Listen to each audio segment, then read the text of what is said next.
ইমামে মুনজিরি রাহমাতুল্লাহি আলাইহি ইমামে মুনজিরি রাহমাতুল্লাহি আলাইহি আত-তারগীব ওয়াত তারগীবের মধ্যে হাদিস বয়ান করলেন। সাহাবী আসিয়া বলল, ইয়া রাসূলুল্লাহ ইয়া হাবিবাল্লাহ মান আকিয়া সুন্নাত ক্বালা রাসূলুল্লাহ সাল্লাল্লাহু আলাইহি ওয়াসাল্লাম মান দানা নাফসাহু আমিলা লিমা বা'দাল মাউত। সাহাবী আসিয়া বলল, নবীজি আমার, দুনিয়ার জমিনে ভাগ্যবানকে, দুনিয়া আখিরাতের সম্মানিত ব্যক্তিকে, দুনিয়া আখিরাতের সবচাইতে মর্যাদাবান মানুষকে আমার রাসূল জানায়া দিল, এক নম্বরে যে মৃত্যুর জন্য প্রস্তুতি নেয়, মৃত্যুর পরবর্তী জিন্দেগীর জন্য আমল করে, এই ব্যক্তি কিয়ামতের ময়দানে বড় ভাগ্যবান। আল্লাহু আকবার। মৃত্যুর জন্য প্রস্তুতি নেয়, ইস্তিদাদাল লিল মাউত, মৃত্যুর জন্য প্রিপারেশন নেয়, মৃত্যুর জন্য তৈয়ার থাকে, মৃত্যুর জন্য আগাম প্রস্তুতি নেয়। বলে কেমনে প্রস্তুতি নেবেন? আপনি গুনাহ বর্জন করবেন, নেক আমল শুরু করে দিবেন, দিনে যত গুনাহ করেন কিছু গুনাহ কমায়া দিবেন, দিনে যত নেক আমল করেন কিছু নেক আমল বাড়ায়া দিবেন। এইভাবে মৃত্যুর প্রিপারেশন নেওয়া, এটাকে বলা হয় ইস্তিদাদাল লিল মাউত। এই আমল যার ভিতরে পাওয়া যায়, ওই ব্যক্তির ভিতরে আল্লাহর ভয় পাওয়া যায়। যার ভিতরে আল্লাহর ভয় পাওয়া যায়, ওই আল্লাহর ভয়টাই তার জন্য তওবা হয়ে যায়। এটাই প্রস্তুতি, এই প্রিপারেশন যার মধ্যে পাওয়া যায়, ওই ব্যক্তি মারা গেলে জান্নাত পেয়ে যাবে। একটু আওয়াজ দিয়া কন্যা সুবহানাল্লাহ। সার্বক্ষণিক যদি মৃত্যুর ভয় অন্তরে রাখা যায়, এটাই তওবা, এটাই প্রিপারেশন, এটাই প্রস্তুতি। এই অবস্থা যার মধ্যে আছে, তার গুনাহ কম, নেক বেশি। সুবহানাল্লাহ বলেন। গুনাহ কম, নেক বেশি। ভাইরা আমার, যে কথাটা বুঝাতে চাচ্ছি, আমি আপনি অবশ্যই চিরবাস্তব, দৃঢ় বাস্তব মৃত্যুর মুখাপেক্ষী হব। কোন অবস্থায় হব এটা এখনো পর্যন্ত আমরা জানি না। কষ্ট পাইতেছেন আপনারা? ভাইরা রে আমার, বন্ধুরা রে আমার, আল্লামা ইমাম ইবনে আবি দুনিয়া আল মাওসুআতের মধ্যে হাদিস বয়ান করলেন।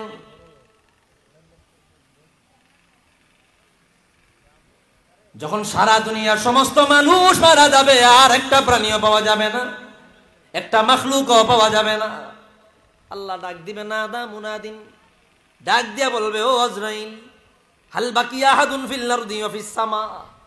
আজরাইল গো, আমারে জানায়া দাও, জানায়া দাও, আসমান জমিনের মধ্যে আর কেউ অবশিষ্ট আসেনি যার এখনো মরণ হয় নাই। আজরাইল বলবে, আল্লাহ, জমিনের মধ্যে এক প্রান্ত থেকে অপর প্রান্ত পর্যন্ত বিচরণ দিয়েছি, এই লাগবে না, লাগবে না, বিচরণ দিয়েছি, সারা পৃথিবীতে একটা পিপিলিকা পর্যন্ত জমিনে বেঁচে নাই, সব মারা গেছে। আল্লাহু আকবার। কেউ নাই, না একটা মানুষ তো নাই, একটা পশু পাখি নাই, একটা পিপিলিকা পর্যন্ত নাই। কেমন? আপনি যদি সাপোজ এই একটা টিস্যুকে যদি আপনি ইয়া দিয়া দেখেন, এর কি জানি কয়টা রে, মাইক্রো আছে না, টেলিস্কোপ বা এরকম একটা যন্ত্র আছে, যাই হোক, অনুবীক্ষণ যন্ত্র আছে না, এটা দিয়ে যদি দেখেন, দেখবেন এগুলার মধ্যে ছোট ছোট পোকা আছে, ছোট ছোট, যেটা হাঁটতেছে বড় বড় দেখা যাইতেছে। মানে অনুপরমাণু যে যন্ত্রটা দিয়ে দেখে, খালি চোখে দেখা যায় না, এই ছোট ছোট পোকাগুলো এটার ভিতরে হাঁটতেছে। এবার এই ছোট ছোট পোকাগুলোর রিজিকও আল্লাহ এটার ভিতরে রাখছে। সুবহানাল্লাহ বলেন। তো এটা কিন্তু এখন দেখা যাইতেছে, দেখা যায় না। আজরাইল বলবে, আল্লাহ, একটা সামান্য অনুপরমাণু সমপরিমাণ মাখলুক দুনিয়ার জমিনে বেঁচে নাই। আল্লাহু আকবার। এইবার আল্লাহ বলবে, হাল বাকিয়া আহাদুন ফিস সামা, আসমানে আর কেউ বাকি আছে? খেয়াল করতেছেন কথা?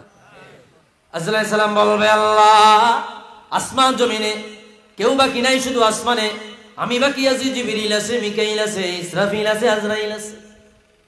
আল্লাহ, পঞ্চম নম্বরে তুমি বাকি আছো গো আল্লাহ, তোমার মরণ নাই। আল্লাহু আকবার। তোমার মরণ নাই। আল্লাহ বলবে, জিবরিলের কাছে যাও, জিবরিলকে গিয়ে জানায়া দাও যে আমি আল্লাহ পয়গাম দিয়েছি, ফরমান দিয়েছি, তো তোমার মৃত্যু হওয়া দরকার। আজরাইল সালাম আসিয়া বলবে, জিবরিল গো, দীর্ঘ সময় নিয়া আল্লাহর সবচাইতে গুরুত্বপূর্ণ দায়িত্বে তুমি ছিলা, ওকে নিয়া ফেরেশতাদের কাছে পৌঁছায়া দিলা। আল্লাহ তোমার নাম দিয়েছে রুহুল আমিন, তুমি একজন বিশ্বস্ত রূহ, তুমি আমানতের খেয়ানত করো নয়। হাজার হাজার বছর দুনিয়ায় বেঁচে ছিলা, আল্লাহ বলেছে তোমার আর জিন্দা থাকার দরকার নাই, তোমার মৃত্যু হওয়া দরকার। ফাসাররাকা সারখাতান শাদীদা, এত জোরে জিবরিল আমিন একটা চিৎকার মারিবে, এক চিৎকারে জিবরিল আমিন মারা যাবে। আল্লাহু আকবার। আল্লাহ বলবে আজরাইল গো আর কে বাকি আছে? আজরাইল সালাম বলবে আল্লাহ মিকাইল বাকি আছে, ইসরাফিল আছে, আমি আছি, 4 নম্বরে তুমি আছো আল্লাহ, তোমার মরণ নাই।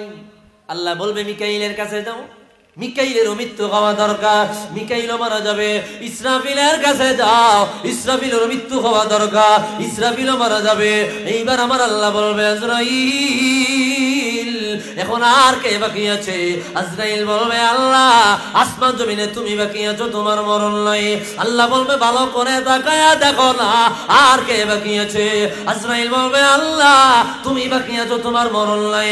বারবার বলার পরে আল্লাহ বলবে উনজুর ইলা নাফসিক, ও আজরাইল গো তুমি তোমার নিজের দিকে একটু তাকায়া দেখো। আজরাইল নিজের দিকে তাকায়া বলবে আল্লাহ আমারে ক্ষমা করিয়া দাও, আমারে মাফ করিয়া দাও, এখনো পর্যন্ত তোমার মাখলুক আমি বেঁচে আছি। আল্লাহ বলবে ও আজরাইল সবাই মারা গেল, জিবরিলও নাই, ইসরাফিলও নাই, মিকাইলও নাই, আমি আল্লাহর আরশ বহনকারী ফেরেশতারাও নাই, কোটি কোটি ফেরেশতা একজনও বেঁচে নাই, নবীরাও বেঁচে নাই, সিদ্দিকরাও বেঁচে নাই, তো তুমি কেন এখনো পর্যন্ত জিন্দা আছো? আজরাইল বলবে আল্লাহ আগে যদি জানতাম নিজের জান নিজে কবজ করা লাগবে, এত বড় দায়িত্ব আমি নিতে একটু ভাই আমি এত বড় দায়িত্ব নিতাম না। আজরাইল এত জোরে চিৎকার মারিবে, এক চিৎকারে আজরাইল আলাইহিস সালাম মারা যাবে। এইবার একটু জবান খুইলা বলেন না আসমান জমিনে একজন বাকি আছে, তিনি কে?